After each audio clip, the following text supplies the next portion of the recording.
Good morning, everybody. We want to get started, so if you haven't taken a seat, now's the time to do so. I want to welcome everybody for coming out for this forum focused on issues affecting older adults and people with disabilities.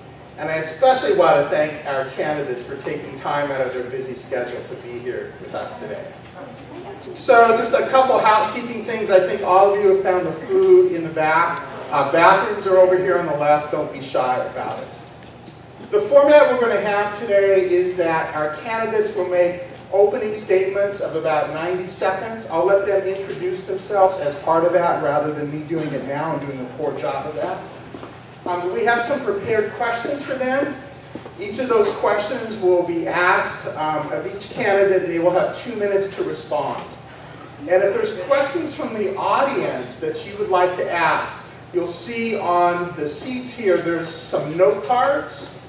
So please write your note card down and hold up your question in the air. And one of the staff of the event will see your hand in the air and pick up your question and bring it up to this table. And Elsa and I will go through those questions and then we'll pass them on to our moderator when it's time to ask those questions. So that'll be part of the Q&A that happens. And then at the end of the Q&A, the candidates will have another 2 minutes to make closing remarks. And that'll be the end of our forum. We are being videotaped, so the proceedings will be on several websites. It'll be on the Seniors Council website, seniorscouncil.org, and also the Cecil website. So you can look for them both there. We'll send out an announcement once it's up. We know it won't be there immediately. We'll have it as quickly as possible, though. This event is brought to you by the Aging and Disability Resource Connection, which is a tri-county effort in Monterey, San Benito, and Santa Cruz County. We're funded in part by the SCAM Foundation, and the lead agencies of the Aging and Disability Resource Center are Seniors Council of Santa Cruz and San Benito counties, the Area Agency on Aging of Monterey County, and Cecil, the Central Coast Center for Independent Living. The last thing I'm going to do is introduce our moderator for the day, who's Marilyn Maxner. Marilyn comes to us from the League of Women Voters.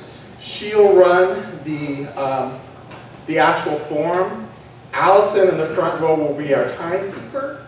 So when the candidates start running out of time, she'll hold up a sign and keep it up in the air, indicating there's 30 seconds left. And then she'll hold one up saying 15 seconds left, and then lastly a time's up card. So that's it. And Marilyn, thank you for being here, and it's all yours. Thank you.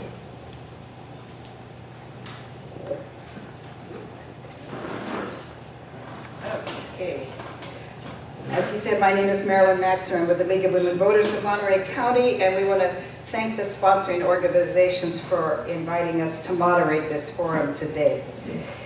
5 candidates are running for the 30th Assembly District, which includes East Monterey County, San Benito County, South Santa Clara County, and South Santa Cruz County.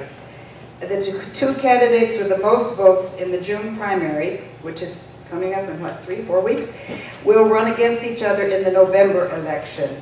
The November winner will serve in the State Assembly for 2019 and 2020. We're using the League of Women Voters format for this, so we ask that nobody applaud in the middle of the forum. You know, some of you are probably here to support one of the candidates. And if you applaud each time they speak, we'll have less time for questions. And likewise, please hold any groans.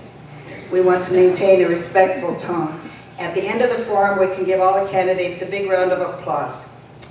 They have agreed to the rules. The order of speaking and seating was established by random drawing, and the order of speaking will rotate. The candidate who speaks first at the opening statement will speak last at the closing statement. You already know that how long the questions are going to be. Allison, would you wave the stop sign and the 15-second sign so the candidates can see what this looks like? And, okay. Just remember, if you're writing your questions, please use good penmanship. If we can't read the question, we can't ask it. And second, questions must be applicable to the duties of the members of the State Assembly. and not some other branch of government. If they are, we won't be able to ask it. And the question should be relevant to all candidates, not one individual personal question. I guess that's all I need to tell you. And it's time to get started by drawing. Robert Rivas will go first. Trina Coffman-Gomez will be second. Leo Kitchens will be third. Peter Leroe-Munoz will be fourth. And Bill Lipe will be fifth. And then when we do the closing, it'll go that way. As we do questions, the first one will be Trina, the second one will start with Leo, and we'll go that way. So nobody's always speaking first, last, or in the middle. All right. The first question. Do we get an introduction? Yes, yes. Oh, I'm sorry. Of course. You get your opening statements in 90 seconds. I was just ready. Sorry, go ahead. It's great to be here. My name is Robert Rivas. I am a county supervisor from San Benito. I'm also working in education. I'm a lifelong resident of this area, this region.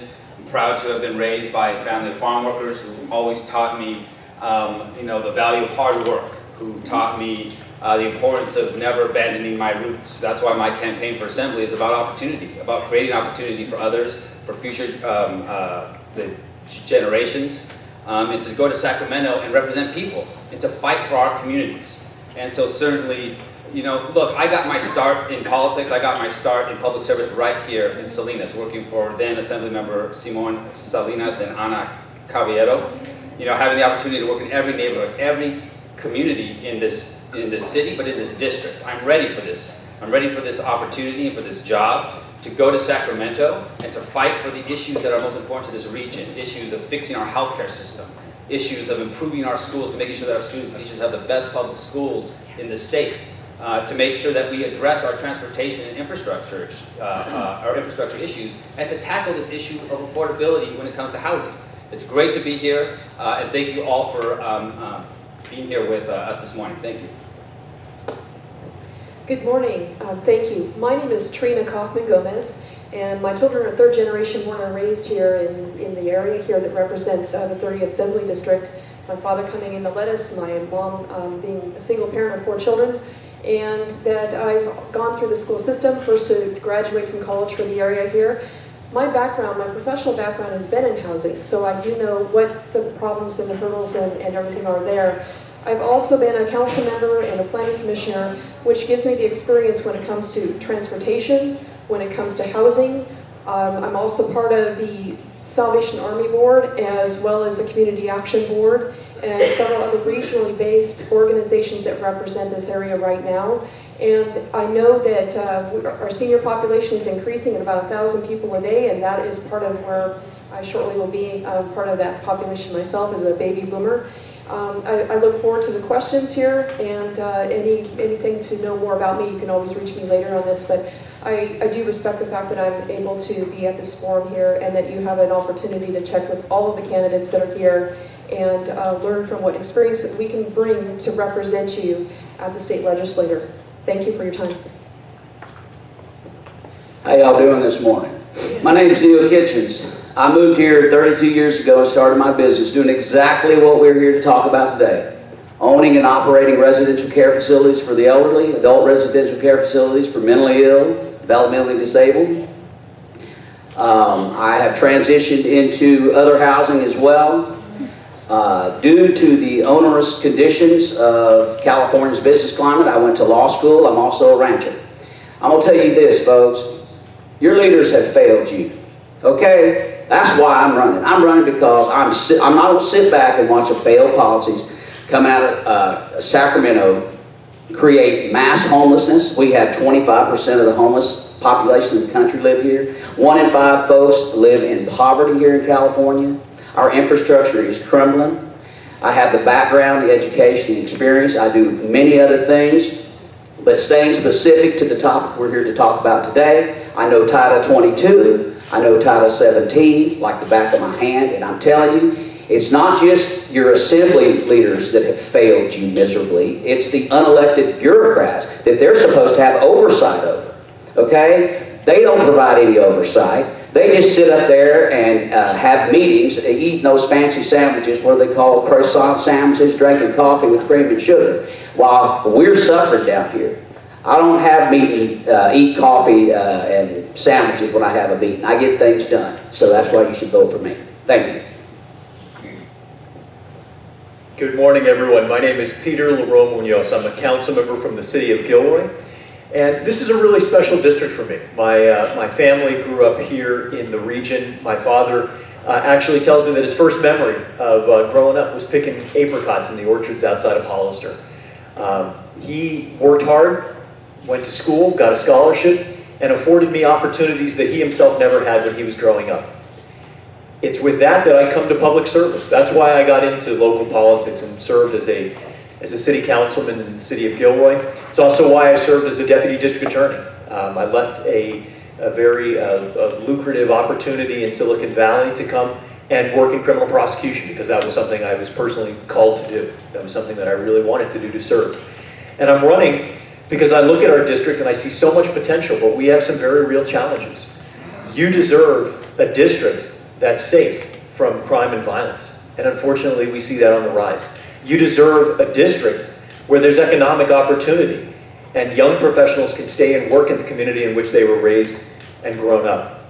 And you also deserve to have roads that are not scarred and pockmarked with potholes, and you deserve not to have to sit in traffic for 2 hours just to get to work each and every day. These are the 3 issues that I want to address in the State Assembly, and I want to thank you all for being here this morning.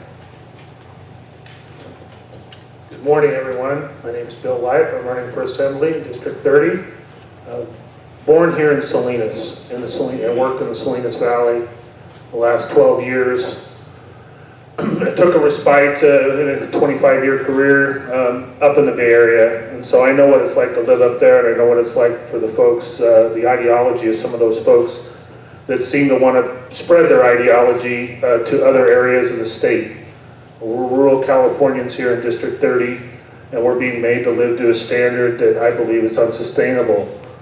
I'm a different kind of candidate. I'm a new Democrat. I'm not going to go and play patty cake with folks just necessarily to get along. Not to say there isn't a big advantage to getting along, and I do believe in collaboration. That's what I've been doing the last 5 or 6 years here in Salinas, on many different agencies, boards, and committees. A lot of it revolving around water and agriculture, but a lot of it touching things like housing and other issues that are critical to our district. Central Coast Independent Living, Council for Independent Living. My mother was a quadriplegic. I know what it's like. She was in a wheelchair for 19 years. I know what it's like to the challenges of getting older and not being able to be as independent as you'd like. I know what that takes, and I'm ready to go to Sacramento and fight for those values, along with all the values of District 30. Thank you. Okay, our first question, Ms. Coffman-Gomez, you'll be the first one to answer, and then we'll go this way, and Mr. Rivas will be last. What is your plan or vision for addressing the growth in California's population of people with disabilities and older adults? We know that the largest segment of our growing population are our seniors, and we know that a great majority of them have a lot of complex issues. A lot of the healthcare expenses are with the more of the senior population that we have here, as well as with the disabled. We know that we don't have enough resources out there. We know that the resources that have been given to programs are based on the 1980s figures and not with the statistics that we need with a population that's increasing by 1,000 people a day, especially with the baby boomers that we have out here. And it's important that we make sure that those programs and resources are available that tackle what we have here with the nutritional imbalance that's going on. We know that more seniors and disabled have more of a risk of being able to get the right nutrition that they need. The complex housing situation that happens with them as well. We have more seniors that are homeless than we do with the children and youth under the age of 25. We need to make sure that we matriculate the money that's available for these programs to our seniors and to the disabled that need the extra resources that we're here. we need to make sure that everybody has an opportunity to live with dignity and to be as independent as they possibly can, and to make sure that those resources are available within their household so that they're being able to have a quality of life that they've lived and that they've already invested in as growing up and contributing to part of our community and our society, and to be there for the next generation. So it's important that we make sure that the programs, there's a lot of assembly bills that are coming out, and that we support what we need to do to make sure that those resources are available at the per capita we need in today's standards. So that's something that I would vouch for when it comes to policy and legislation at the state. Thank you.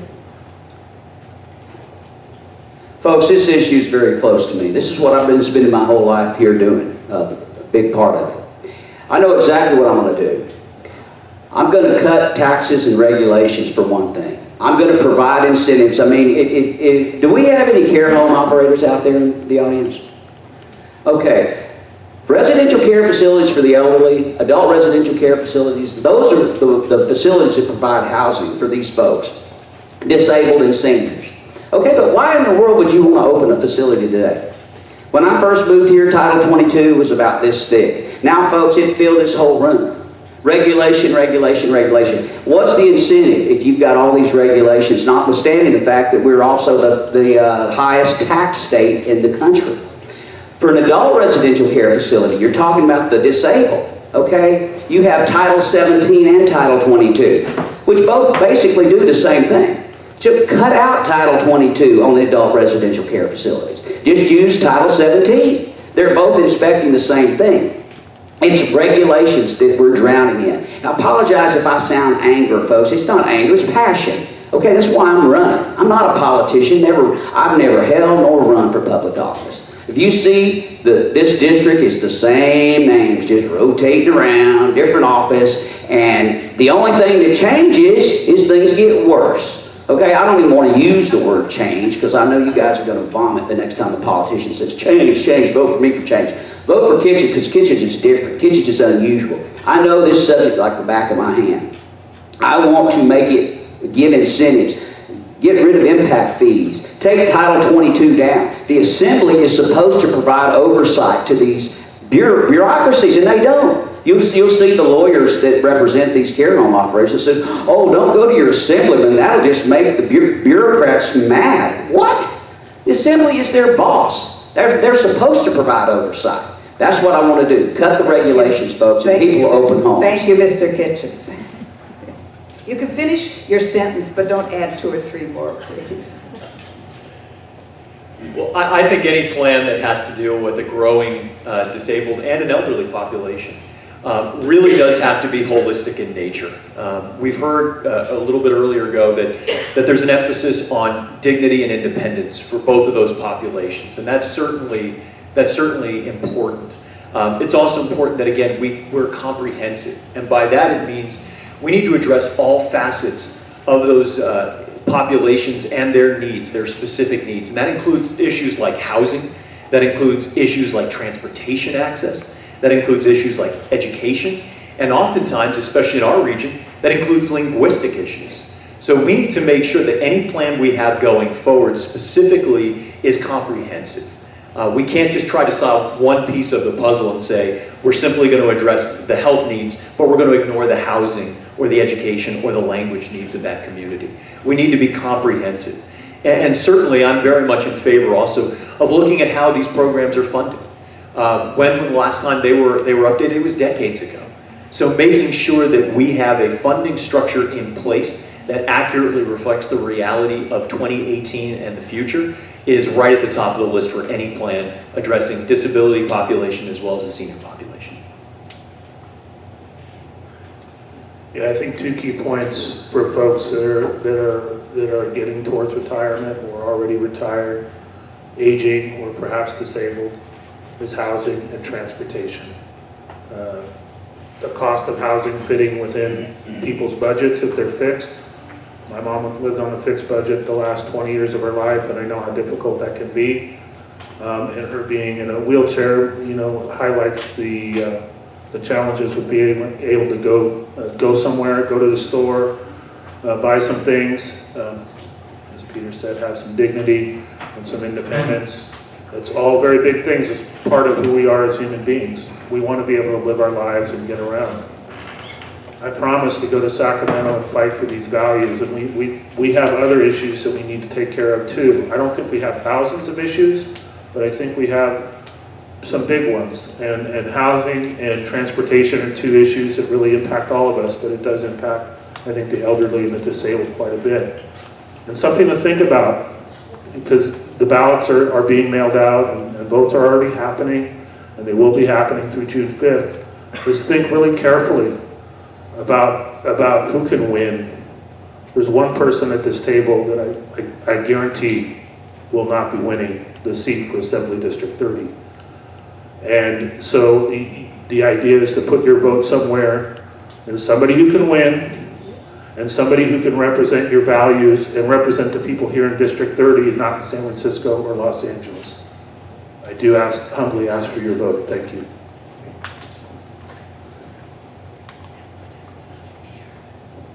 Can you repeat the question one more time? I'd be happy to. What is your plan or vision for addressing the growth in California's population of people with disabilities and older adults?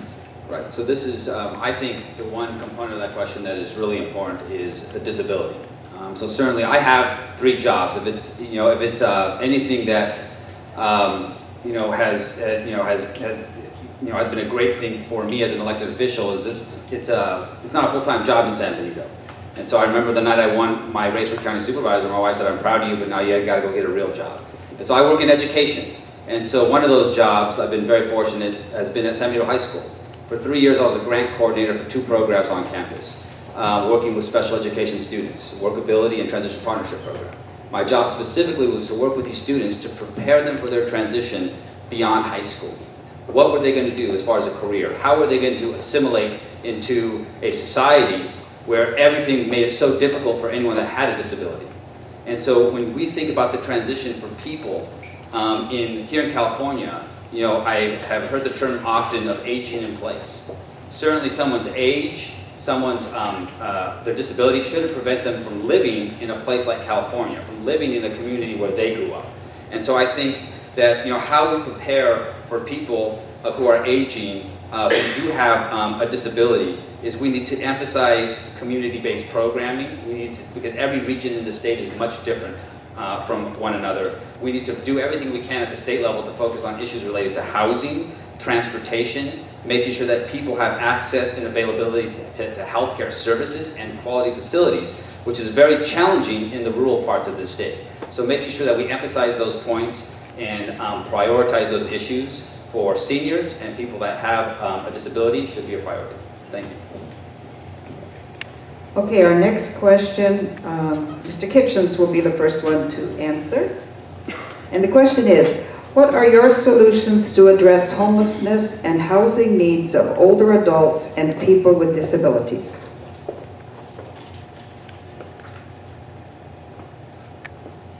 And just to let you know, these first 3 questions I'm asking are ones that the sponsoring groups have asked the candidates to be prepared to answer. So they all know the questions are coming.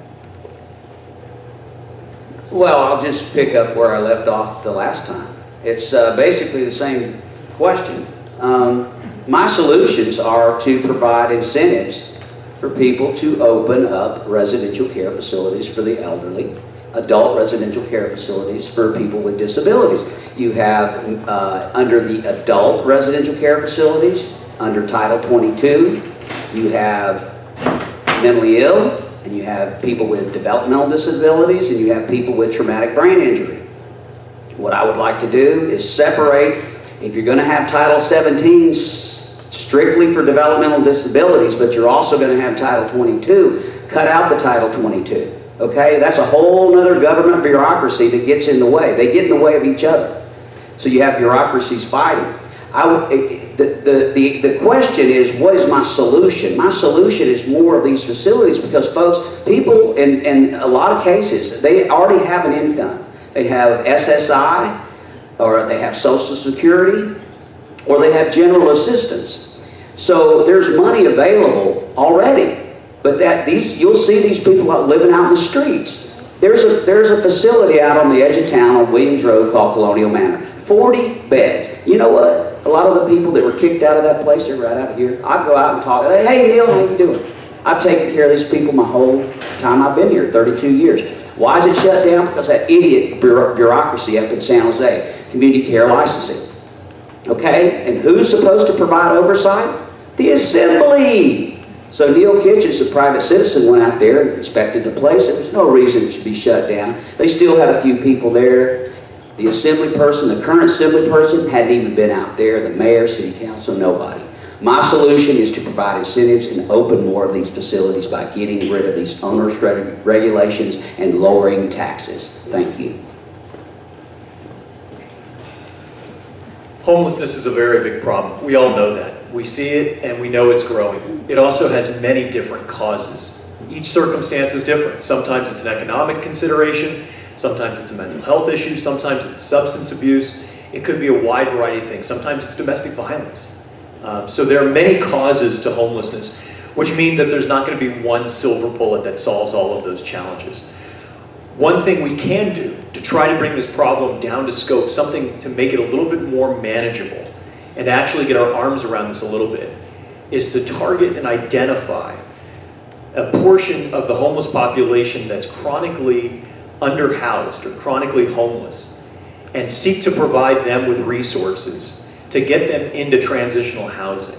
And I think once we do that, we can be selective and intelligent about how we approach the people and the scope. Then we provide a lifeline and an opportunity for a small segment of the population, but oftentimes we see that it's small segments that often have some of the most recurring challenges with homelessness. And bringing them into a system where they can get that transitional housing, it gives people stability in order to get the mental health services they might need, other health services they might need, and the stability to actually hold down a job. So putting them in a better situation financially to get them on their feet and make them financially independent. So bringing the problem down to scope and addressing those who are most chronically homeless would be one approach to begin to tackle this problem. I keep hearing lowering taxes. I think everybody wants to lower taxes. The issue is you have to have a compelling argument to do so, and you have to have a voice that's going to be listened to, that's reasonable and rational. And I would maybe even argue before we can lower taxes, let's just look at how we spend our money. You know, as a taxpayer for the last 35 years, since I was 18, I don't like paying them any more than anybody else.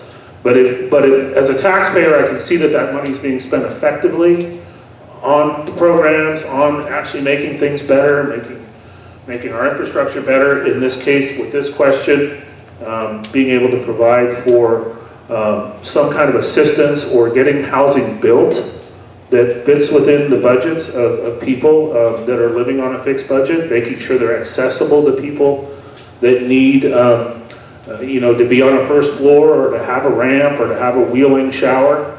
Those are all very, very important things. The plan, you know, I don't know if putting it in the hands of private industry or in the government really serves anyone any very, very much good. I think public-private partnerships are important. I would like to see it happen at the county level. I know our county, or Monterey County where I live, has been struggling quite a bit with the homelessness issue. The city of Salinas has been struggling with it as well. I've heard stories in the other counties as well. Everybody's struggling. Nobody has any money. So we cut taxes, they're really not going to have any money, like really not have money. So I think we need to come up with a way to provide some block grant funding, get private folks, NGOs together with government to help solve this problem and build what we need to build and make sure it's accessible and affordable. Thank you.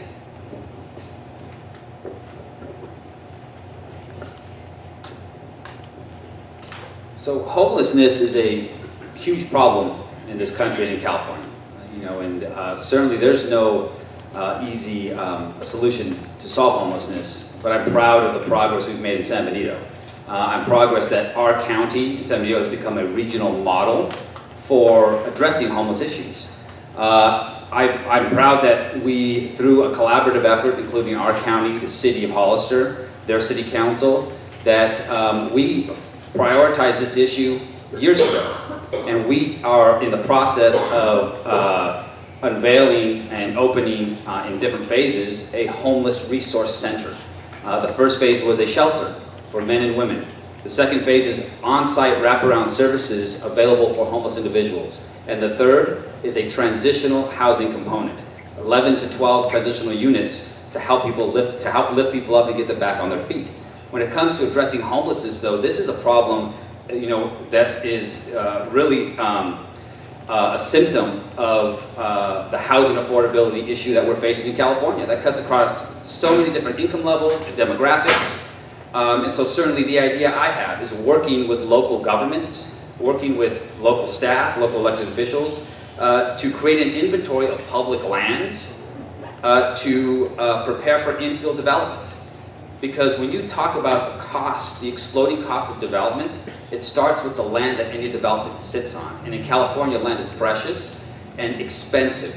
And so tackling this issue by creating public-private partnerships, by designating units for seniors, for workforce housing, to put people closer to downtown corridors so they could get and have access to specific services and to shopping. So this is an issue that's going to require a lot of cooperation and a lot of effort to meet those challenges. Would you mind repeating the question for me again, please?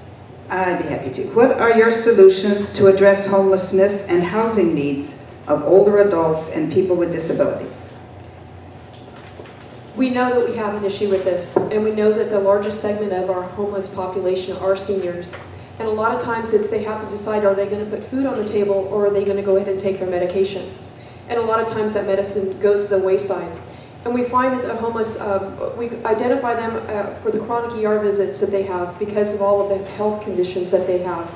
And what we need to be able to do is to offer the resources in the communities to make sure that we're identifying these folks coming in through the ER, coming in through with the medical chronic conditions that they have, and making sure that it's a comprehensive plan that they have in terms of the risk that they have either in the house and being able to be independent, or whether that is an issue that they need for transitional. I've actually been asked to be part of the board for the Independent Square, which is a senior housing community of individual units, but there's still the collaboration with it, with all of the resources that they need.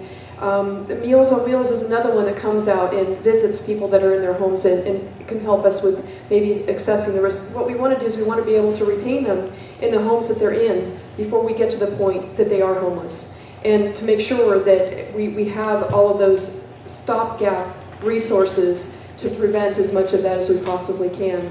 I was also an advocate to make sure that our housing component is also addressing ADA is a minimum standard, but we need a standard that goes beyond that, that helps out with those that need the wheelchair access, the ramps in the facilities, and making sure that the housing itself complements the need of many of the community members that need that extra bit of help. I know it costs more money on there, but we also, I agree with the public-private partnerships that we have here. These are all resources to address homeless, to identify where they're coming from, what kind of help that they actually need, retain what we can to keep them from becoming homeless, and also to provide the resources and mental health facilities and the housing money that comes in that will take care of some of those issues with funding locally.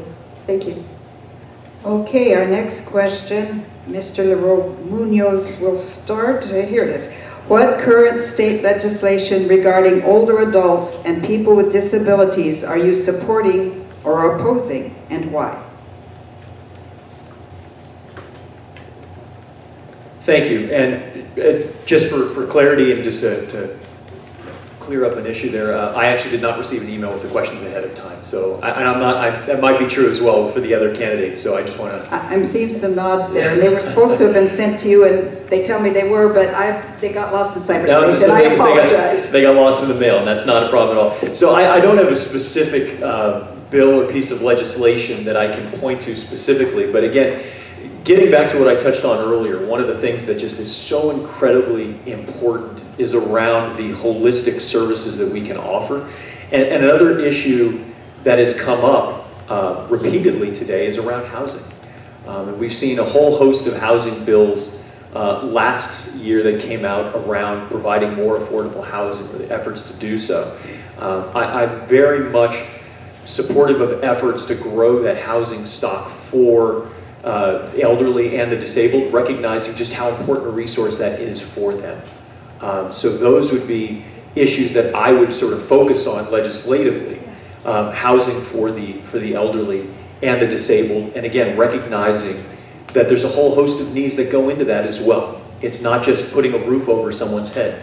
It's making sure that the home and the resources that are provided can be used by the disabled or the elderly. So that includes, again, maybe it's ramps, maybe it's other kinds of materials in the home that are, that are consistent with the needs of the elderly. That's really the housing issue that I see as being top line for elderly. Yeah, I don't know. Look, there are 1,400 bills that were written in this session. I would challenge anybody to know exactly what's going on in Sacramento, including the people that are actually there, and want to watch the suspense file process in the legislation. It's really interesting as people barter like an animal auction on many, many bills, a lot of them impacting all of us, and they're doing it in a very, what is to be a very disgusting way. But I know some of the legislation that I've seen revolving around elderly abuse is close to home for me, and I'm having watched my parents, my mom was disabled for a while on a fixed income. My dad, towards the last year of his life, was sick with cancer, and there's all sorts of scam artists out there that want to try and take advantage of people and really, quite frankly, try to take their money. That's really what it's about. It's really sick, and it's really twisted, and that kind of stuff, in my opinion, needs to stop. We're all human beings. We've all worked hard. We've all earned a living, and to have somebody come and brazenly take it away from us on some sort of scam is really, really disgusting to me. And along with that, I think some sort of financial watchdog for folks that are in need of consulting, or at least have a place to call and say, hey, somebody called and said this, what should I do? We may have some of that stuff already, but I think it needs to be more readily available to folks. And just to touch on it again, housing issues, we know the data, we can do the math, let's figure out to incentivize developers to build housing that's accessible for folks that have disabilities, and is in a price range that folks on a fixed income can afford. Thank you.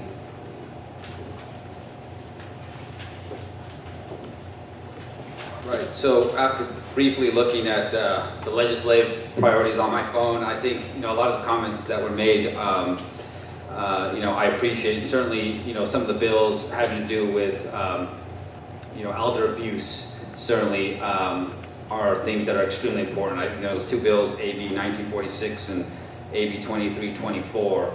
When you think about, whether it's the physical abuse, whether it's, the financial scamming these days, those are issues that certainly ring home, and they should for all of us, especially for our most vulnerable populations when it comes to seniors. And so offering protections, making sure that they have resources, that they have the ability and know who to contact should they be subject to those kinds of fraud, is something that we need to make sure that those resources are available. But moving forward as well, I think that we obviously have to tackle, as I said previously, the issue related to housing, making sure that people have the ability to age in the same communities that they've lived in their entire life, if that's what they want to do, if that's what they choose. And so, when you talk about a population of people that are confined to a fixed income, we need to do everything we can to improve our healthcare system, making sure that we do everything we can to create affordable options when it comes to the pharmaceutical and to the prescription drugs that a lot of seniors may need and depend on. And so certainly there's a lot of opportunity moving forward through the legislative process to fix a lot of these problems. Thank you. We know, again, there's quite a bit of legislation out here, but let me point out a few of them that I really feel strongly about. The one is obviously the repeated theme that we're hearing here is about the housing. The Assembly Bill 3171 addresses that in terms of creating some options for the homeless population that we have, shelter diversion, rapid rehousing, and permanent supportive housing. And I know that that's really one that will strike a chord with the state in terms of being able to get this through the system so we can actually have this as a resource into our communities here. I think we've heard about elder abuse. That's significant. I've seen that in families before, and I know that we need to have more involvement. We also need to make sure that we have the medical eligibility criteria. I think that there was a bill that's out there that gives you an adjustment before you're considered on the medical eligibility criteria, because we need to make sure that that healthcare access and resources are available to our senior population and our disabled that are on limited incomes that we have here. The Alzheimer's issue, we know that we need to make sure that there's some awareness kind of bills that are out there. I think it's important that we go ahead and support those. We know that we're behind on the per capita on the expenses of from the 80s on our budgets to us increasing our senior population by nearly 1,000 people per day that we have here.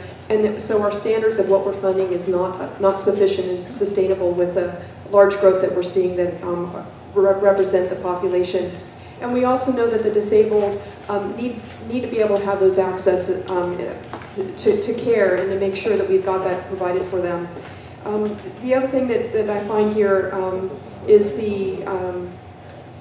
between the elder abuse, the Medi-Cal, the type of awarenesses that are going on there, the shelter that's out here, in-home health services, and making sure that we're able to expand that so that we can provide better care in a facility where people reside and want to live the rest of their lives. Thank you.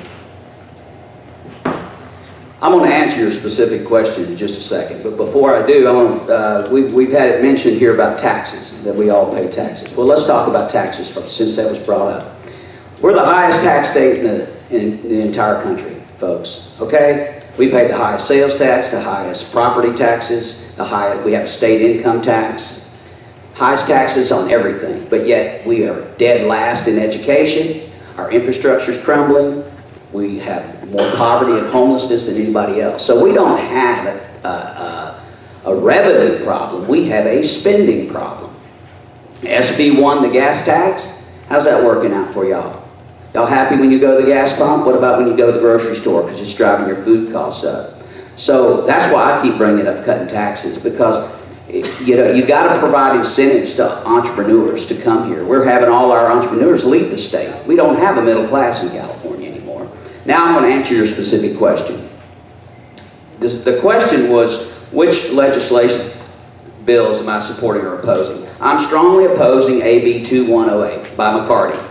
Legislation intended to enhance the rights of RCFE residents, and I'll tell you why. It's what I've been talking about in the previous two questions. You have these care facilities with all these different agencies regulating them. The rights, the residents have rights. They have a right to leave the facility, but you can't stop them. But if they leave the facility and they go to the mall and shoplift, well, the agency will come in and cite you for it. Or you'll have the San Andreas Regional Center, which is Title 17, telling you, well, you've got to make these people take their medication. Well, then in Title 22, they'll come in and say, no, you can't make them take their medication.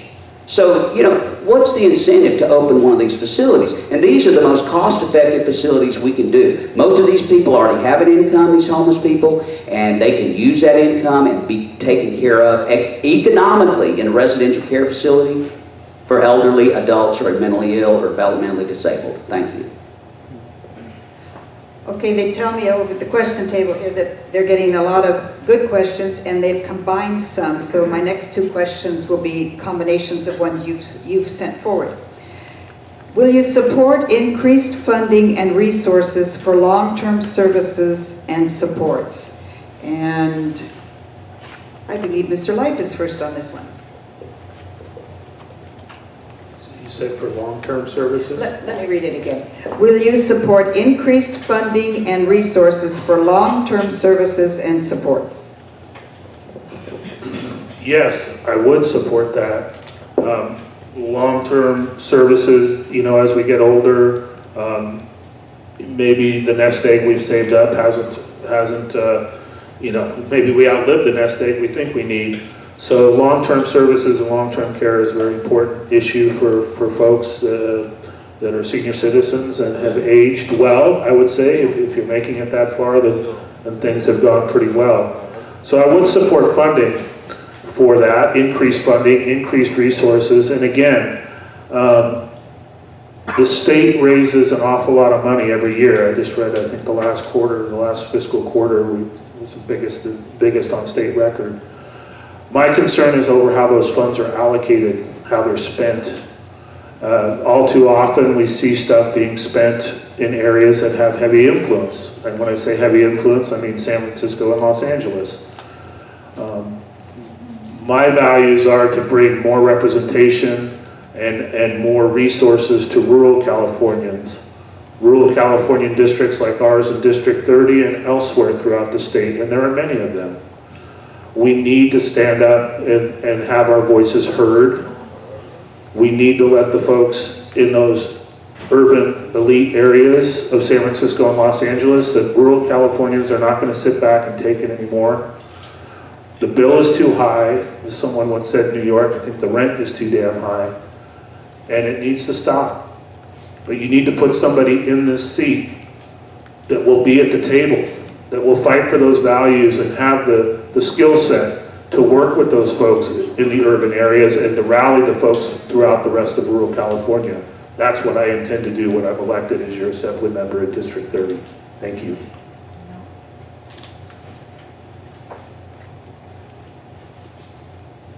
You know, as a county supervisor, and the only candidate in this race with that experience as a supervisor from a rural county, is, you know, there are major concerns over the availability and affordability of assisted living, of skilled nursing and other specialized residences. And so certainly, you know, especially in the rural parts of our state, access is a huge concern. So I absolutely would support any type of increase or any type of funding mechanism to support our availability when it comes to boosting long-term services and support. But one thing I think that we largely take for granted, and one thing that needs improvement, is the current IHSS program, In-Home Supportive Services Program. Certainly as a county supervisor, I just met with our IHSS workers yesterday.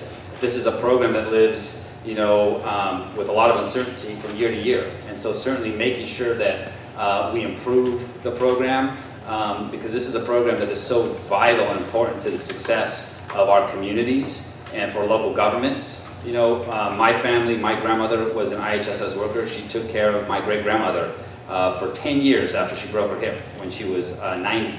And so certainly, you know, referring my grandmother to a residential care facility was never an option. We're old school Hispanics. We take care of our own. And so my grandmother, she stayed with us until, you know, she died when she was 99. And so certainly making sure, but I saw the benefit of IHSS. I saw the benefit of my great-grandmother receiving the care from my own family, from my grandmother, 24 hours a day. So making sure that we improve that program, I think, should be a priority for our state. Yes, we actually need to go through and just digest everything that we are paying for from the state. What programs are out there? What programs are working? What programs do we have that there's accountability for, that they're working within the communities? We also need to work with our social service agencies on a local basis. Our communities know what is best for our neighborhoods and for our communities, and being able to allow the funding to matriculate down so local communities can make the choice based on the demographics that they have and the resources that they need in their communities. IHHS is very important. It allows people to be able to stay in their homes. Quality and dignity of life are very important for everybody. And we need to make sure that the best quality and dignity of life is being able to stay in the home that you've been in, and to make sure that the resources that you have there are available to you. The Meals on Wheels programs, as one of the social service programs, is instrumental in being able to identify if there's issues for somebody that is homebound and they're isolated. And these are the kinds of programs that we need to have when it does come down for the social service grants. I've been involved with as well in the rural small community as a council member myself. We also need to make sure that we have the funding for the transportation. A lot of people that are homebound, that their only visit that they may have is somebody from Cruz or Lifeline coming to get to them, to take them to their appointments. And that social service circle still needs to be there, that we need to support, so that they have an opportunity to have a quality of life in a home that they're comfortable in, that's probably without being able to be exposed to a lot of other illnesses that are around, especially if they go to the hospital and they come back with illnesses. So we want to make sure that they have their home situation, that they have the resources that they need, making sure that they have the quality of life, the nutrition, the medical care, and to be able to have some quality of life when it comes to being able to have some mobility left. Well, the specific question was, would you support increased funding and resources for long-term support? Well, I don't think that's the question, folks. The question is, how would you do that, okay? First of all, I agree with Supervisor Rivas and Councilwoman Coffman. In-home supportive services is a great program. It really is. I've worked with them before, great people. But that's not an option for everybody. We're talking about homeless folks. That usually, have a disability or elderly, whatever, dual diagnosis, meaning they have a drug and alcohol problem as well. As far as the specific question, increasing funding, well, sure, of course we'd like to do that, but how are we going to do that? We have $1 trillion in CalPERS debt right now. $1 trillion, that's with a T, folks. That's not even with a B, with a T. That's a lot of money, okay? So I'm going to have to be the different person that's going to have to renegotiate that. Now, that's not going to get me a lot of support from the state workers, right? They're probably not going to vote for Kitchens. But you know what? Somebody's got to do that. How long do you think that $1 trillion is going to last? So the question about funding, of course I would support it, but how are we going to do it? We're going to have to renegotiate CalPERS debt. We're going to have to cut waste, fraud, and abuse. We talk about transportation here. Okay, folks, it cost us 4 times what it does the state of Texas to build roads. It cost us 4 times per unit to build housing. Why? Because of the impact fees, the regulations. People care about 100 years from now, 200. I want you to have a good job today. I want your children to have a good education today. I don't care about 100, 200 years from now. What's going to happen right today? We've got problems we need to fix today. It's called the priority list, folks. I'm a businessman. And don't let these Democrats tell you that we can walk and chew gum at the same time, because if we could, we wouldn't have all these problems here in California. Thank you. So the question presented was, will you support long-term services and increase the funding for that? The short answer is yes. The reasons why: one, we already spoke about it at length. Maintaining and preserving independence and dignity for the elderly and the disabled population is very important. But there's also a very strong economic argument to supporting that funding as well. And really it goes back to the old line, an ounce of prevention is worth a pound of cure. This is a preventative nature and a preventative service that we're offering here. Many times we see that people are using emergency rooms as their primary healthcare option because they put off going to receive routine care, or maybe they simply couldn't afford routine care. And then we have people who are in our emergency rooms who maybe they could have avoided that in the first place. We see unplanned hospitalization or unnecessary hospitalization. Again, things that could have been prevented earlier on. So this is really an investment. This is an investment to preserve our healthcare resources and to invest in preventive services that will help mitigate some of the costs that we'll all have to bear as a community if we don't address them at the earlier stage. That's why I support longer-term funding and support services. Okay, our next question, and we'll start with Mr. Rivas on this one. Do you have, or what do you get it before I talk? Do you have personal experience dealing with and caring for an elderly loved one, and if so, what was your biggest challenge? Yeah, so I think I mentioned, I was raised by, my mother was a single parent and my grandparents. We grew up in Piscinas, California, in South San Diego County. Lived in farm worker housing. My mom was a secretary at a public school and put herself through school, to become a teacher. So I spent a lot of time with my grandparents. And so when I went away for college, it was my grandfather, my grandmother, and great-grandmother.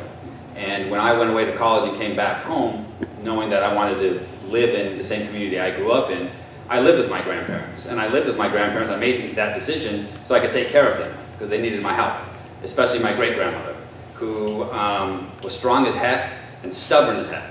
And she was unable to attend my college graduation because she fell down and broke her hip at 91. And so certainly she recovered, and the challenge after that was one of the greatest challenges that my family had to face, because on a broken hip she would crawl out of bed in the evening and crawl around because she was so independent. And so helping my grandparents through those challenges was a struggle, but it was a time that I would never forget because I was there for them and able to help them. That's why I feel so passionate about IHSS program, because I saw the benefit it had not only for my great-grandmother, but for my grandmother, who spent every hour of the day with my great-grandmother, because my grandfather was a field worker and then became a mechanic and worked until the last few years of his life. But certainly understanding the challenges that families face in California and having the opportunity to see that firsthand and to help was something I'll never forget. Wow, let me see if in 90 seconds I can do something without being too emotional. I lost both of my parents to tobacco. Both went through different situations. One was in a skilled nursing facility and making sure that we had enough of the resources there to address his needs and his care and to make sure he had a quality of life. And visiting that particular resource and seeing how hard the workers were there to help me help my father.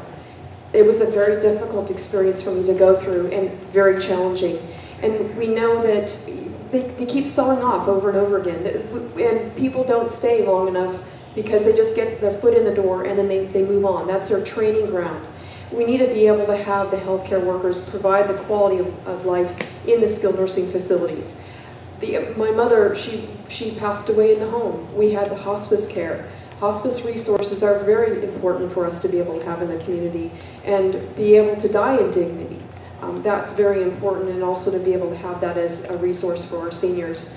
We've also had a bit of elderly abuse and experience with an in-law family, and making sure that when the children are telling the social workers that are coming out that there are these issues, that we need to make sure that the social worker can stand up and do something about it, because we had issues with that too, which then divides families, and it breaks down the core structure needed to help the care within the household here.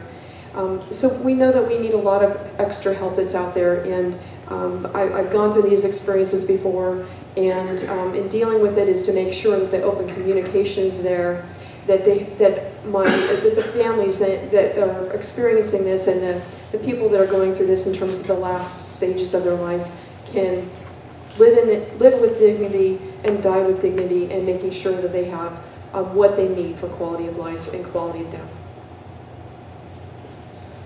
Y'all gonna get sick of me talking because I keep going back to the same thing, but the specific question was about a loved one. I had a great-grandfather, great-grandmother, grandmother, grandfather, took care of all of them at home. They never went anywhere. I have a different experience than the rest of these candidates. I've spent my whole life taking care of these people. I still own a 34-bed residential care facility for mentally ill adults. I don't run it anymore. If I did, trust me, I wouldn't be here right now. I'd be there. So the biggest challenge in running these facilities, dealing with the elderly, obviously organic brain syndrome, Alzheimer's disease, those kinds of things are very challenging because these people, they don't remember where they're at. They don't know who they are sometimes. They forget. They wander out in the streets.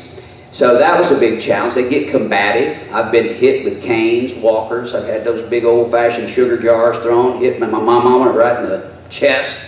So that was really challenging, okay? But it's back to the broken record. That was fun. Dealing with the patients is fun. That's what I like doing. That's what the good Lord put me on this planet to do.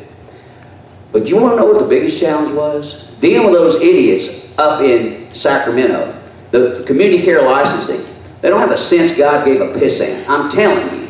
These bureaucrats, they are crazy. They are unelected, and there's no oversight. The current assembly person here doesn't provide any oversight whatsoever. She doesn't even know what community care licensing is. Okay? I know that. Simone Salinas, he tried. He did try to do some stuff with the community care licensing. Wasn't that successful, but at least he tried. That's what I want to do, folks. For this particular issue, I can do all the other issues as well, infrastructure, crime. I've done all that other stuff. I went to law school, but we're here to talk about disabled and elderly. And that was my biggest challenge, community care licensing. Thank you. So I can speak to a couple of family members who have had mental disabilities, but also physical disabilities as well, and some of the challenges towards the end of their life. I can think of my aunt who suffered from very severe Alzheimer's for the last 6 years of her life, my grandmother who had dementia for the last 2 years of her life, and my surviving grandmother who physically now needs 24-hour assistance. And when I think of those experiences, again, themes that I've already spoken about, but they're so incredibly important.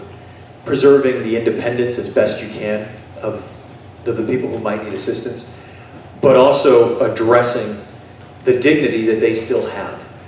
It's amazing, yeah, and I very much respected what Supervisor Rivas spoke about earlier, about how his grandmother or great-grandmother maintained that independent streak, and that's something that I very much saw with my family members. I think that's a very human instinct. We all want to do that.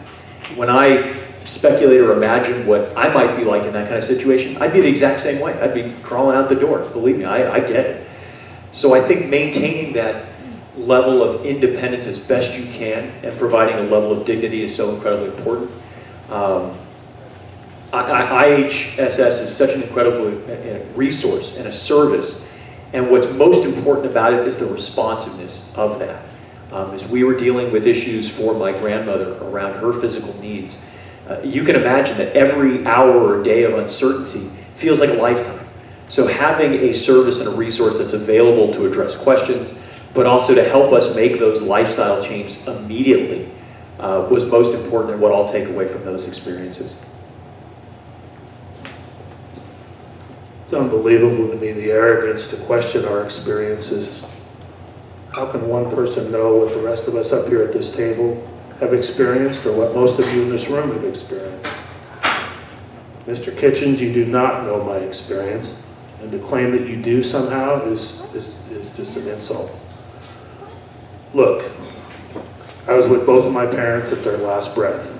Hospice was involved, and while I agree with Trina and Peter about the dignity of the end of life, core tenet of hospice is about, not one of them, besides dying with dignity, is not dying alone. My dad was very, very concerned about dying alone. My mom broke her neck at the age of 42. I was 14 years old. My folks split up. My mom decided to move away from our core family, from our base. She felt the need. She wanted to be independent. She wanted to be free of the ridicule that some of the stuff my parents went through. She was premenopausal, so she was still had her menstrual cycle. She was a quadriplegic. She could use her arms, but she was confined to a chair. And at night, when she went to bed, she was confined to that bed until someone got her up the next morning. Most days, that was me or my siblings. And I'll never forget my mom always wanting to make sure she had enough ice in her cup when she went to bed, because she knew she would not be able to get up and get a drink of water that was cool. I have a lot of experience with this, unfortunately, and I really value and appreciate what other folks go through in life with these experiences. We need to find ways to help those situations easier on folks, so that they can live their end days in dignity and with company and with the people they love around them. That's important. Thank you. Okay, our next question, Ms. Coffman-Gomez, you will start. And the question is, LGBT seniors suffer disproportionately as they age due to a lifetime of discrimination. What will you do to protect this vastly underserved population? Good question. I know that we have some legislation that's out there to make sure that they're equally represented. Yeah, I believe in equality for all. And it's unfortunate that what we've got is it's a generational situation where many of the older generations just don't believe that anybody else could be any different than themselves. And we need to make sure that all of the resources are available. We're seeing that now, especially with the young generation coming up and speaking and advancing that with being able to get the resources, the unisex, and being able to identify with how they feel themselves to be. And I probably don't have a good answer for that. It's something I need to learn more about and to have better understanding, because I'm not in the shoes of LGBT to understand how that's affected them and what's best that they need, that they would feel that they're part of the society like the rest of us are, because I don't look at anybody any differently than who I am to who they are. And again, it's probably not a question that I have a lot of depth of knowledge to be able to answer. And I'm not going to BS my way through something that I don't know and have the depth of knowledge and understanding about. But I do have a respect for everybody's choice of what they want to do, how they want to live their life, and to make sure that there's no discrimination as a result of life's choices of who they select themselves to be classified as. And that's something that, you know, again, I'm afraid that I'm probably not going to have the best answer, but I'm being very honest about not having enough knowledge to be able to answer that very well for everybody here. Could you repeat the question, please? Absolutely. LGBT seniors suffer disproportionately as they age due to a lifetime of discrimination. What will you do to protect this vastly underserved population? Well, that is a good question. I will say, from the perspective of again, operating facilities for elderly and dealing with all that, I've seen over time, it's really a lot more accepted than you might think. I would discourage any discrimination if I saw it firsthand. I don't really see that. I think that we've moved, as a country, we've moved past a lot of that, especially out here in California. I moved here 32 years ago from the South, and you know, it was already a lot different. It was a melting pot out here. Everybody just lived together, and there was not a I didn't see it. I have a lot of the LGBT community living in my facilities. In fact, I have an elderly couple living down in apartment complex I own that they've been together for like 40 years. They've lived actually in that same building for 30 of those years. And they live a great life. But again, as far as any additional resources that may be needed, I would be open to that for sure. But as Councilwoman Coffman said, that's really a difficult question. I really don't know exactly how to answer it, other than I don't see a lot of that in the aging community. I see it, and I see it accepted. I see a lot of these people, they have their own problems. They don't really worry so much about what the next person is doing. So if there's any additional resources that may be needed for that specific population, I would certainly be open to that. Thank you. In addition to serving as a Gilroy City Council member, my day job is that I'm the Chief Legal Officer for my company. And so I'm an attorney by trade. And as I mentioned, I formerly served as a Deputy District Attorney in San Benito County. I was a criminal prosecutor there. When I was a Deputy DA, I prosecuted crimes where members of the LGBT community were targeted. So this is something that certainly I have experience having seen and been exposed to. Problems often flourish when they're ignored, when there's no conversation, when they go unnoticed. And for me, one of the first things that I would do is really take a look at what issues are going on. What is out there that we simply just don't know about in the larger community. So one of the first things I would do, again, is use that power of the office to investigate and to do research on this, to convene the proper stakeholders, but also the people with the proper experience, and try to identify where there is discrimination. Is it systematic discrimination from a civil setting? Is there discrimination that might be criminal in nature, that leading to criminal impact? So that's where I would begin, is bringing this issue to light and then doing the research necessary to identify where we can make improvements. Well, this country as a whole has had a lot of past issues with discrimination. We fought a civil war over it. We battled through the 20th century. And it's not just confined to our borders either. I think folks can look at World War II. Discrimination's an infection, and the best way to cure an infection is to address it. I think Peter made some good points there about studying it, understanding it, whether it's the LGBTQ community, or people of color, or immigrants, or elderly, or disabled, anyone. Discrimination should be halted in its tracks. We should really take the kind of commitment that the Jewish community took after World War II. Never again. Never again. And it's not something that we may think it's subsided, or maybe it's been addressed, or we always need to be vigilant. Human beings are human beings. We do eventually die at some point. Things get forgotten, things get overlooked. And it's up to those of us here and now, in the here and now, to make sure that there is sunlight on these issues when they occur, to make sure that discussion happens, dialogue happens, enforcement, if necessary, happens.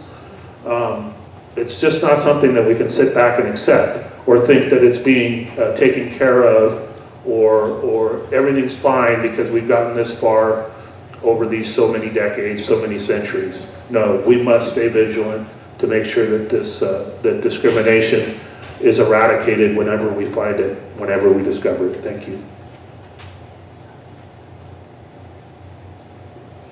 Certainly. So this is something that means a lot to me when we talk about LGBTQ issues. And I'm very happy to speak about what I've done, because I believe actions speak certainly louder than words. I'm proud to be the only candidate in this race endorsed by Equality California, endorsed by the GLBT Alliance of Santa Cruz County. There's a reason for that. When I was chairman of the board of San Benito County in 2016, I was the first ever elected official in San Benito County to organize a public forum to address LGBTQ issues in our county, in San Benito. And the purpose was, for our county in San Benito to come together and address and improve the quality of life of our LGBTQ community, how we could achieve that. Because living in the shadows in San Benito, in rural San Benito County, in my opinion, was not an option any longer. And so I'm very proud of the forum we had, the participation we had, the work we did, that resulted in the very first LGBTQ resource center in San Benito County. A safe space for people, LGBTQ members or not, could all come and know that they had support in San Benito County, that they had support in Hollister. I'm very proud of that work, and I look forward to continuing that advocacy and that work in Sacramento and for this district and for this region.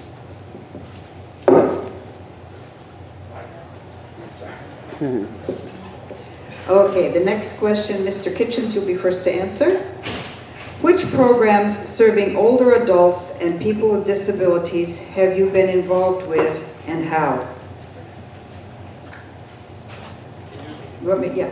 Which programs serving older adults and people with disabilities have you been involved with, and how? Okay, well, we've all, Councilwoman Gomez and Supervisor Rivas have both brought up in-home supportive services. I've been involved with in-home supportive services. Running residential care facilities, a lot of times they would transition, they would have in-home supportive services, and that would be too much for them. They couldn't take care of them anymore. So they would have to transition into my facility, which was 24-hour care and supervision. Also, the same goes for Meals on Wheels. That was another program I was involved in in the same exact way. I've also been involved with the Visiting Nurses Association. Now, that was actually done in the facility itself. Residential care facilities, folks, are not skilled nursing facilities. There's no skilled nursing provided. However, it can be independently contracted through the Visiting Nurses Association. So what that does is it provides a way to take care of these people without putting them in a skilled nursing facility, which we all know costs a fortune. I think one of the previous questions was about long-term care funding. Would we support more resources for long-term care? So visiting nurses, Meals on Wheels, in-home supportive services have all been part of what I've done for the last 32 years. They're all very, very effective programs. I think Councilwoman Coffman mentioned Meals on Wheels is not funded much anymore. We really need to bring that back. That really is a good program. It really does work. Not only does it provide the meals, it provides some company for these folks so they can stay in their own homes as long as possible, as well as in-home supportive services. So those are the three that come to mind right now that I have been involved with, as well as the Alliance on Aging and the Ombudsman, which are just advocacy groups. Thank you.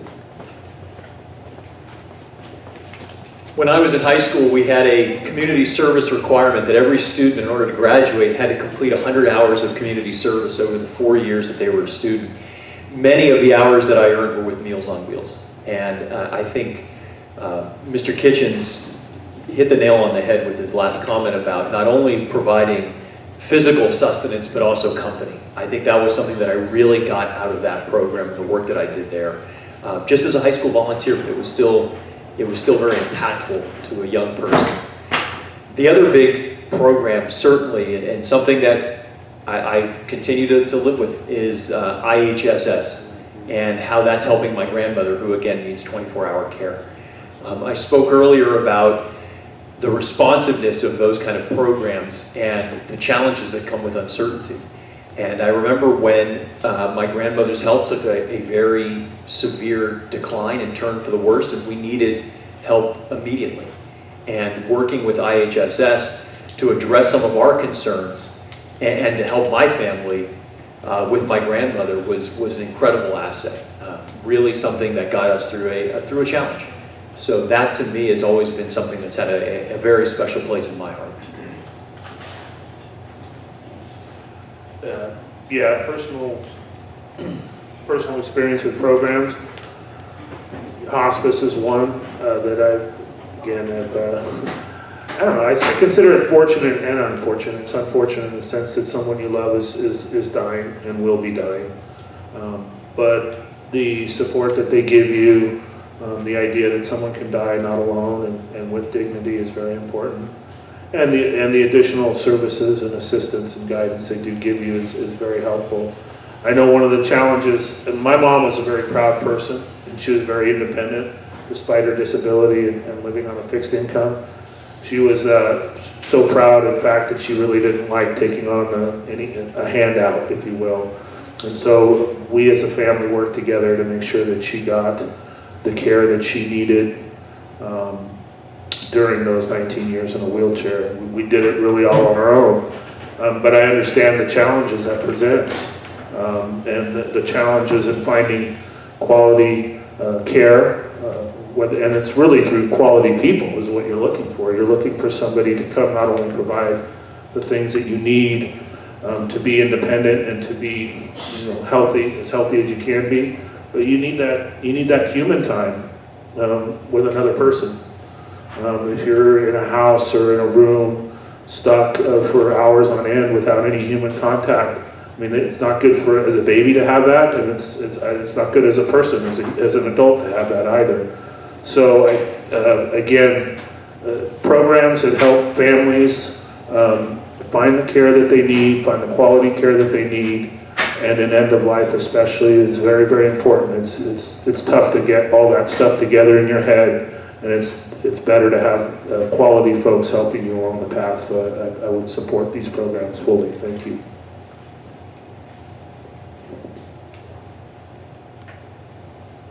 So I know I've mentioned pretty extensively my experience with IHSS and home supportive services, with my family. Obviously, having some experience working with hospice. My grandfather was diagnosed in July 2011 with stage 4 cancer, and 4 months later he was gone. And so the last few weeks, spending time with hospice and with the visiting nurses that came, was a unique experience, a really educational time, to understand the process, that they have.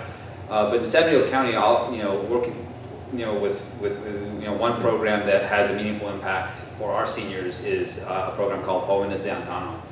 It is a program, it's a meal program for the participating seniors in our community.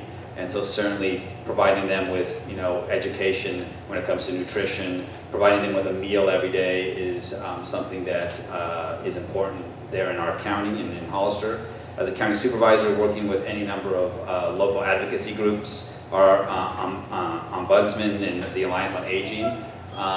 We just had a board meeting on Tuesday where there was a comprehensive update about the work that they're doing, which is something that is very important to our community, to allow our community to be aware of a lot of the issues, a lot of the legislation moving through Sacramento that will have an impact on the seniors in our county.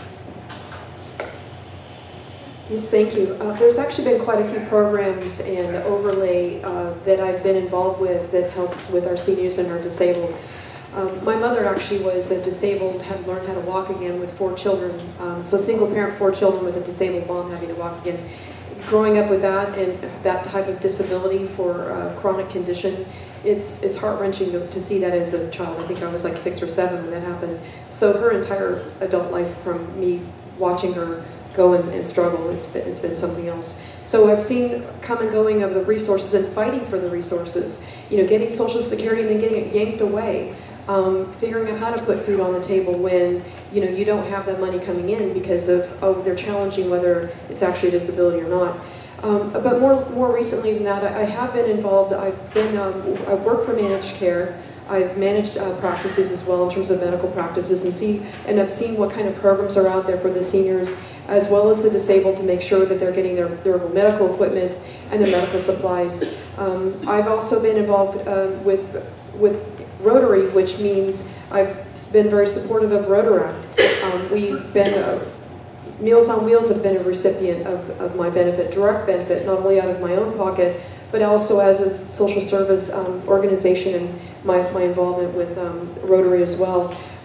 Senior Center, we voted with our city and we funded that to make sure that our seniors had a safe location to meet. Salvation Army, I've been on the board for the Salvation Army. We're looking to develop plans and resources to help the community that would address the seniors, the transitional, getting some food out there, and helping out with the homeless in terms of a location for them to be able to convene. The Community Action Board as well, because they are also making sure that they're reaching out to the outliers of those that are at most risk. The Gray Bears as well, I know that they're a good, strong, viable program, that they do have a good business model in terms of self-sustaining, all of these of which have been heavily involved with. Thank you. Our next question, Mr. Leroe-Munoz is the first to answer. And what are your ideas for making sure regional transportation is available, appropriate, and accessible for older adults and people with disabilities? I'm sorry, can you repeat that one more time? Sure. What are your ideas for making sure regional transportation is available, appropriate, and accessible for older adults and people with disabilities? Great. So one of the first things that we have to ensure is that there's sufficient public transportation for those communities that you spoke about. And oftentimes, when we look at funding decisions, one of the first things that does get cut, lines get cut, services are reduced on whether it's rail service, whether it's bus service, and that is one of the biggest lifelines for a lot of people who are elderly and disabled. Simply just making sure that they have those resources in and of itself is very important. Now, how do we do that? This all comes down to funding. It's all money. And one of the experiences that I have is working with the California Transportation Commission. This is a statewide commission that allocates funding for transportation projects throughout the state. They control the purse strings for determining who gets what money and when. And this is something that we really need as a region, a strong advocate who is willing to go up to Sacramento and to speak directly to the needs of our community. And specifically around this regional transportation, it's so important for us because we are not as large, obviously, as the San Francisco Bay Area or Los Angeles. Our infrastructure is not as well built out. That's just not simply how we're structured as a region. So making sure that we strengthen our regional services, again, whether it's bus, whether it's rail, these are incredibly important resources that we need to fight for and we need a strong advocate on. So that's one of the first things that we absolutely need to do. We also need to make sure, quite frankly, that we have the materials in terms of the rail cars and the buses that are able to adequately service those populations. And that includes making sure that all of our bus lines and all of our rail lines are viably accessible to those populations. So those are the things that I would focus on in being a strong advocate in Sacramento for. When I lived in the Bay Area, I lived there for about 15 years, it always was amazing to me that with the infrastructure and the trains and the buses and everything else, nothing was coordinated. You go from one bus system to another, it doesn't link up. If you go from BART to Muni, it doesn't necessarily sync up. And I thought about this not just for the elderly, but really for everybody in general, and especially for our youth and schools and kids. Availability. Why can't we as a state, we have a lot of funds, we have a lot of tax money, as has been pointed out, we've got a lot of ability to spend. Why aren't we providing regional transportation at no cost?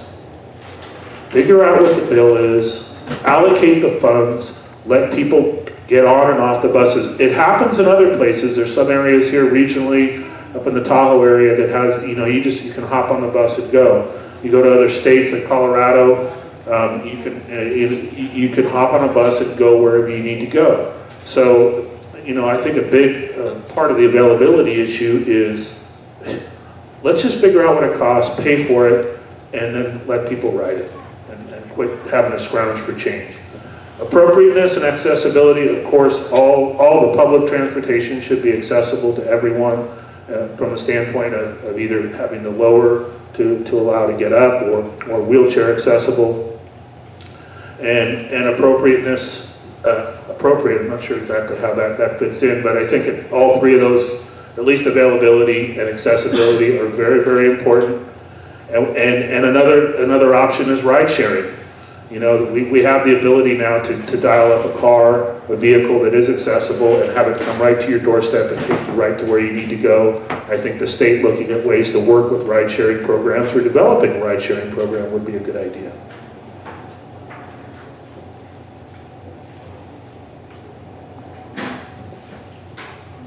So transportation is an important issue to this district and to rural California in particular. This is, when you talk about transportation and mobility, the services available to our region, this is a huge issue and a concern for many, and it should be, especially for seniors and those that have a disability. And so certainly, some of the issues and some of the ideas that, I have moving forward is, first and foremost, is we need to properly assess our local and regional transportation mobility needs and our gaps. Because certainly gaps that exist here in Monterey County, might be or are much different in San Benito and in every other part of this district, Santa Clara and in Watsonville. So taking a regional approach, collaborating with local leaders, collaborating with our communities to truly understand where we can make a difference, I think is key. I think the second part is we need to prioritize this issue in Sacramento. I like to use the statistics that 55% of the land mass in the state is considered rural. But unfortunately, we only have 9% of the population. You know, our issues are no less important than the urban areas in this state. So prioritizing our transportation and our mobility needs is key in Sacramento. And then finally, I think that, you know, it's 2018. We pride ourselves on being a state that is, on the cutting edge of innovation and technology. And I think Bill made a great point. I think we need to take a community-based approach. I think ride-sharing services, where appropriate, is important, especially in rural California. We lack mass transit options in a lot, in many parts of this district in the state. And how we can make that connection throughout every part of this district is going to take us to think, it's going to take an effort for us to think outside the box to make this happen. Thank you. I've been involved in the regional transportation for the Santa Cruz County, and I can tell you that we have several voters that have passed measures, which includes funding that helps with the paratransit, and it also helps with the lift line services. We have an advocacy group of the seniors that come out and tell us regionally what's going on with transportation and where is it jammed up, and where do we need these lines, how do we need to get the folks picked up so that they can actually get to their appointments and have a little bit of a social life that they can afford to go out to do, because they no longer are involved in transporting themselves. They have to rely on the public services to get the transportation. So we have the SB1, there's money that's there. We've had some already tax money that's been issued that goes and allocates to the Metro, which then matriculates down to these special services that help our seniors and those that are disabled to be able to get transported to their appointments. We also have a corridor that we're still in discussions of what we can do with that corridor that could also be another form of modality. One of the big issues, and I think it's been brought up here before, is the CalPERS hit. Our Metro in Santa Cruz County spends more money on their CalPERS deferment and their wages on CalPERS than they are in their personnel expenses. We need to be able to do something at the state to address the CalPERS, because it's a significant cost factor in all of the transportation modalities that we're spending money on. And we are subsidizing, because the consumer who's paying that is probably paying only 25% of the cost of their particular rideshare to be able to get mobilized throughout the community here. So we really need to be talking effectively at the state about how to get the money down, to get the resources, to get the different modalities to get people to be able to move around the community. Thank you. I just want to piggyback. I agree 100% with Councilman Munez, what he said about accessibility, making sure that the regional transportation is accessible and available. We have the Monterey Salinas Transit. Now, when we're talking about elderly and disabled, they fall into different categories. With elderly, we have ambulatory and non-ambulatory. We need to make sure we have services for the non-ambulatory. There's also the rides van, which will provide rides at a very, very discounted cost to people that need it, even if they're in a nursing home or a residential care facility, or come to their personal home. So they'll take them to medical appointments and other appointments as needed. When it gets to adults, and when I talk about adults, I'm talking about ages 18 to 59. These are people with disabilities. We have different categories. We have mentally ill, we have developmentally disabled, and we have traumatic brain injury. The mentally ill, there's services available, especially here in Monterey County. We're lucky here in this county. We have a pretty good mental health system here in Monterey County. One of the best in the whole state, actually. They all get a bus pass. The ones that are ambulatory, there's no problem. They can get on the bus. They know that they learn the routes. And they can get around fairly easy. Non-ambulatory, again, it's more challenging. You need to go to the rides thing. Same thing with developmentally disabled. And there's funding there through the federal government. The San Andreas Regional Centers and all the regional centers throughout the state are funded by the federal government, or at least they get additional funds from the federal government. The only ones, folks, that we don't have any funding for are the traumatic brain injury. So that's where I would want to focus, to try to get some funding. There's a lot of TBI, especially our veterans. Our veterans are coming back with traumatic brain injuries, and there's no funding for them. Thank you. We have one more question, and then it will be time for closing statements. And Mr. Lipe, you will start answering this question. The ability to provide livable wages within nonprofit agencies and for those providing personal care to older adults and people with disabilities is an increasingly critical challenge. What can be done? Well, there's collective bargaining for one. Folks can choose to get together and lobby on their behalf, which is a right every worker has to do, and I believe in that right. You also have the state that is at least putting a basement or a floor on wages, and that's something that's going to continue here for the next 3 or 4 years until it gets to $15 an hour. So what can be done? As someone who worked in IT for a long time, where we didn't necessarily have unions or a lot of collective bargaining going on, it was really left up to each individual to go to their supervisor, go to their management, and do the hard thing that nobody likes to do, and we politicians have to do it a lot. Ask for more money. And nobody likes to be in that situation, but I think if you're not doing that constructively, that's the first thing you need to look at as far as livable wages. But I think from a healthcare perspective, or if there's a class of employees where you have similar skill sets and similar duties, there is the ability to organize, and I think it's a powerful tool. It's a powerful tool. We see it playing out with the UC system right now. We've seen it play out across the country with different teachers' unions. Everybody's struggling to increase their wages.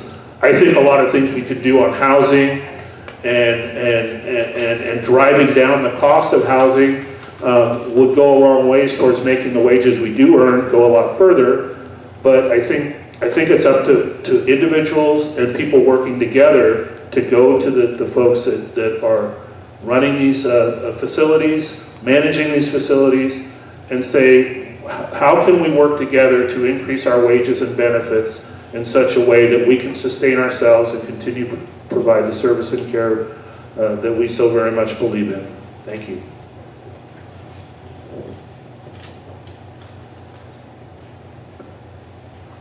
So, my approach when it comes to paying a livable wage, especially when it comes to, long-term care workers, I know we've talked extensively about IHSS and home supportive services. Let's base our decisions on wages on data. Because I guarantee you, if we base it on data, the alternative approach, if we didn't have IHSS, local governments in this state would have a very, very difficult time paying for a program that would meet the needs of senior citizens and of people that have a disability that benefit from this program. Because the alternative isn't cost effective. And so making the investment to offer a livable wage to long-term care workers, to the IHSS program, making that dedication of having a secure source of revenue is absolutely an investment that is worthy of having that livable wage component. Let's base it on data. What does the data say? If we're not willing, if our elected officials aren't willing to provide a living wage to our long-term care workers, what's the alternative? I guarantee you the alternative isn't going to be as cost-effective as the programs that we have in place now.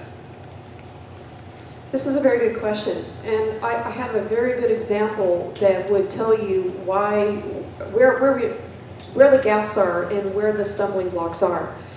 I have a client that is an in-home health service provider. She's working 60 hours a week at $11 an hour.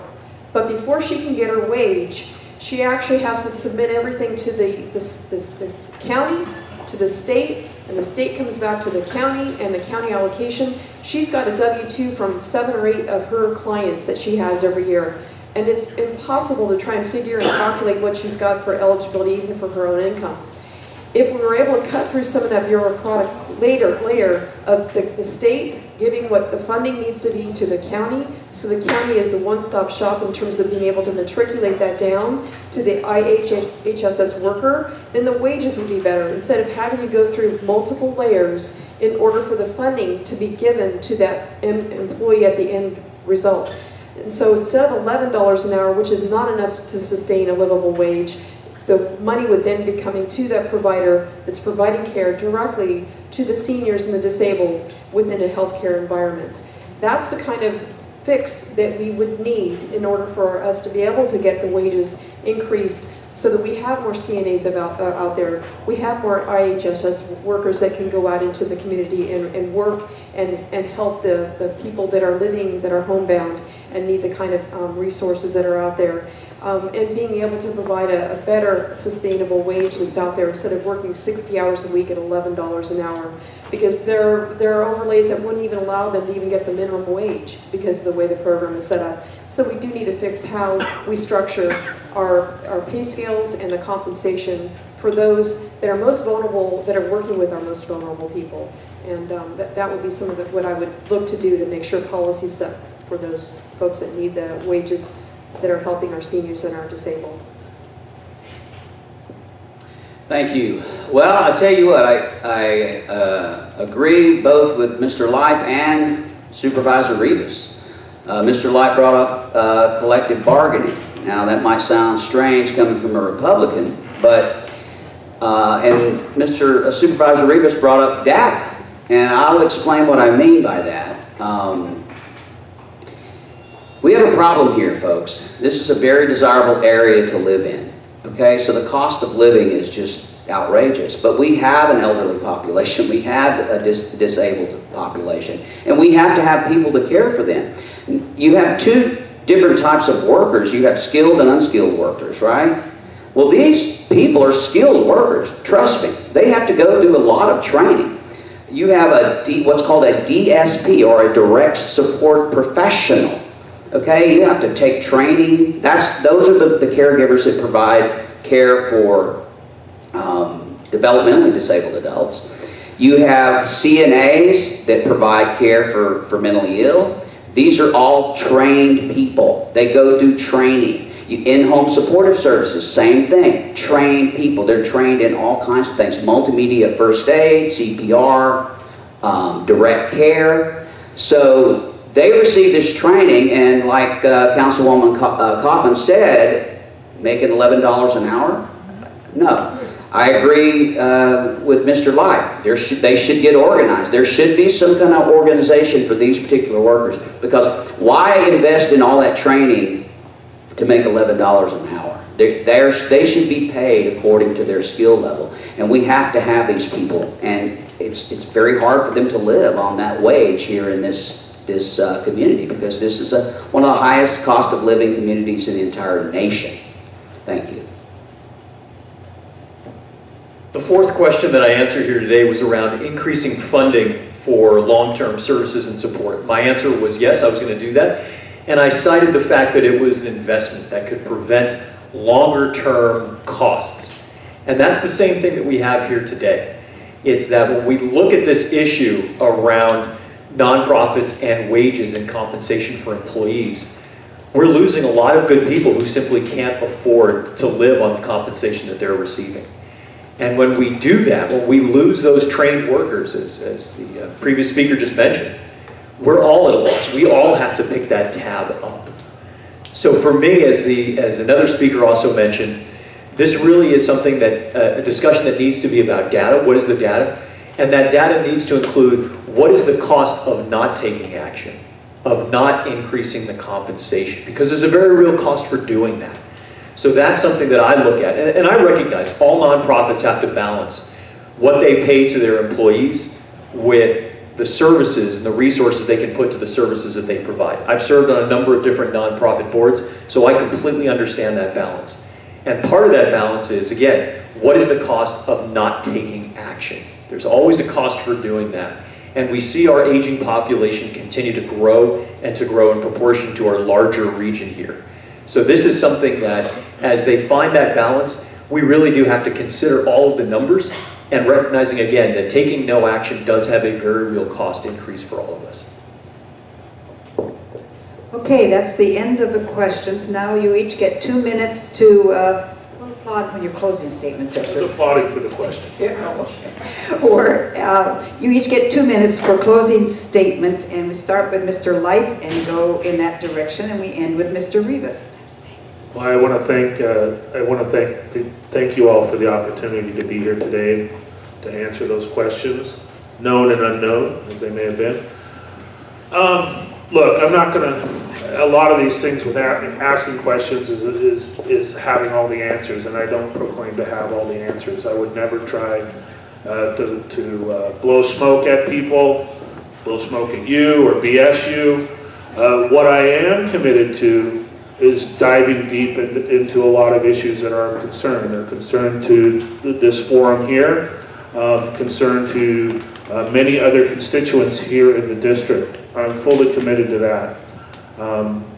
Over my life, I've taken pride in really getting the data to understand what is at the heart of these issues, and asking the questions, and finding the right questions to ask to find really sustainable, realistic, rational solutions to some of the big issues that are confronting us, whether it's healthcare costs, housing, enough water to be sustainable as communities and for agriculture, which is a vibrant piece of our district. We have other issues to deal with as well. We have school issues, achievement gaps for children in our district is a big challenge. We have a criminal problem. We have a crime problem. So I'm committed to doing that. And any one of you can go back on some of these video feeds from county meetings. We're having a Salinas Valley Groundwater Sustainability Agency meeting over here at City Hall, right across the street. Come see what I do. I'm serious. I want to win, and I want to represent you. I humbly ask for your vote, and I look forward to serving as your next assembly person from District 30. Thank you. I also want to thank everyone for taking time out of their busy schedules to be here, both all the candidates, but also you and the public. You have a lot going on in your lives, so thank you for being here. I want to tell you a real quick story about when I was running for City Council the first time back in 2010. I made a promise, it was a small promise, but it was an important one, to decline compensation for my work on the City Council. Luckily, as an attorney, I'm financially in a position where I can afford to do that, so it's not a big thing. But it was something that I was serious about, and it was a promise that I've kept over the 8 years of my service on the City Council. And my promise that I make here to you is that the issues that we've talked about will be at my focus, what I focus on when I'm in Sacramento. They include addressing the issues of the elderly and the disabled populations that we've spoken about today. They include public safety. The previous speaker just mentioned about the public safety issues that we face in our region. We've seen an increase in crime. Unfortunately, Salinas has the unfortunate distinction of being recognized as one of the top youth murder capitals in the entire state. So public safety is right at the top of my list. As a former deputy DA, I have the experience and knowledge in working in gang prevention work. Transportation is also something that's vitally important. We've all spoken about it. And it's not just for people who are stuck on the roads or for people who hit a pothole and get a flat tire, but also for the elderly and the disabled and their ability to maintain independence towards the end of their lives. That's something that I also have experience working on, bringing millions of dollars to the city of Gilroy to address road repair and traffic relief. And finally, economic opportunity, growing that economic opportunity for our region and making sure that our young professionals and our young students have options and places for good jobs that they can work in the communities in which they were born and raised. So that's my promise, what I will focus on. And again, I want to thank you all, and I really would appreciate your vote and your support. Thank you again. I also want to thank everybody for being here today. I know you guys have a lot to do. This has actually been a pretty long forum. Appreciate your attention. I've spent 32 years here in this district doing all the things that are issues now. Not as a politician, but as a private businessman. Fixing infrastructure, providing housing for mentally ill, elderly, low income, middle income, developmentally disabled. I've worked a forensic program where I reduced recidivism rates between mentally ill offenders that are also on probation, parole. I train police officers on how to deal with mentally ill people in crisis. Every issue you look at that we're facing, which by the way, the entire state is facing the same issues, I've done it on the ground in the private sector. I know I sound like a broken record talking about the bureaucracies up here, but that is the problem. That is what has given us the worst homeless problem in the country. 1 in 5 people living in poverty. The infrastructure is crumbling, and I promise you this gas tax is not going to go anywhere near the infrastructure. They're just going to prop up the budget with this extra money. That's all they're going to do. It needs to be repealed. There's plenty of money in our existing budget. If you vote for me, folks, I will go up to Sacramento, and I will take my common sense with me. I will not pass any of these ridiculous laws we've been seeing. I will help to repeal a lot of that stuff. I will take all my background, my education, and my experience. And one more thing, folks. My boss will be y'all, the voters, okay? I'm self-funding. I haven't raised hardly a dime, okay? I've raised $4,000, okay? I've spent all the money for my campaign out of my own pocket. So I won't owe super PACs, I won't owe big donors, I won't owe anybody else but y'all, the voters. Thank you. Vote Kitchens. Again, I think all of us will reiterate, we want to thank you for having the time spent on listening to all of us and being able to see the comparing and contrasting on where we're coming from and what our experiences are. I have a few of my bucket list items. First of all, I come with the experience being involved within my community on the agencies that have the money that's coming from the state and how it matriculates down at the local level. I have experience within the housing and the community development. I understand what the complexities are. I know that where money's going to come in, we need to make sure that the money gets matriculated down into these communities. I understand budget. I'm on every budget and finance committee of every single commission and board that I'm on. So I see the bottom line, I know how it's spent, and I know where money needs to go and where we have to really be a watchdog on where the money's at. I have a background with the jobs and economic development. Watsonville's economy is doing very well. You can see that the state of California is the 5th largest economy in the world, so we're doing something really well here, and we need to make sure we continue that and bring those local dollars down to our rural community that's in this area here. I want to be involved in the bipartisan caucus that's in this area here that involves the rural communities so that we can make sure that the rural communities get their fair share of funding, so that we're not competing against LA and San Francisco and where there's such density and where there's a lot more money available to them, because we know how much of a rural community that we live in that's here. And our local government here, LAFCO is another board that I've been on in the past. I want to take it to the state because what that has a problem with is restricting what the land use is that the community wants with their land to be developed.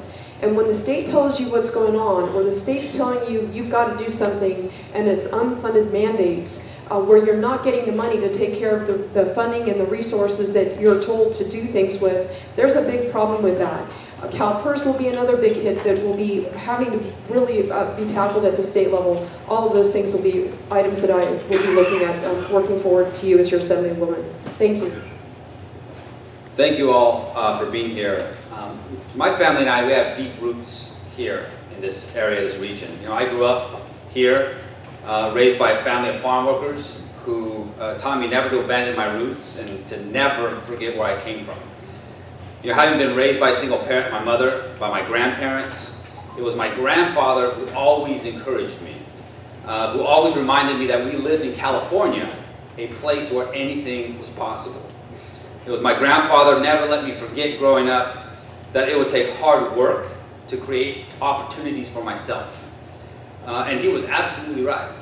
You know, because of him, I understand the value of hard work. I have had opportunity. I put myself through college, through graduate school. I have 3 jobs as a county supervisor and in education.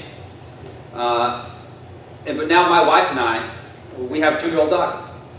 You know, and I want to raise her. I want her to live in the same community where I grew up. I want her to experience the same opportunities I've had. And I want her to experience what we all want for our children, a chance to live a better life than we all did. And that's what motivates me.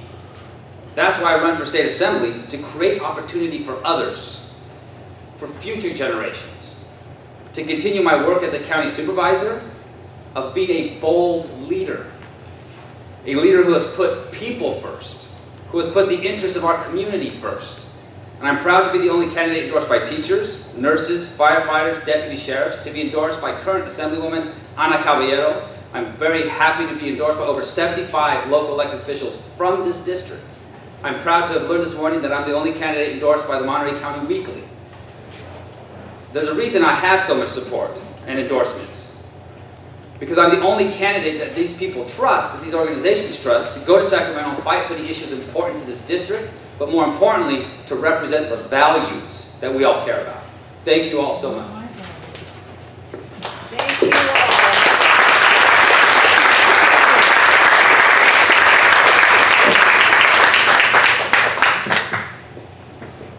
Thank you. This concludes the program. I want to apologize. We did receive a lot of questions. We encourage you to speak with the candidates individually. I don't know how many of them will be able to stay, but if you can direct your questions there. Thank you again on behalf of the Monterey Bay Aging and Disability Resource Connection, Central Coast Center for Independent Living, Seniors Council for Santa Cruz and San Benito counties. Thank you very much.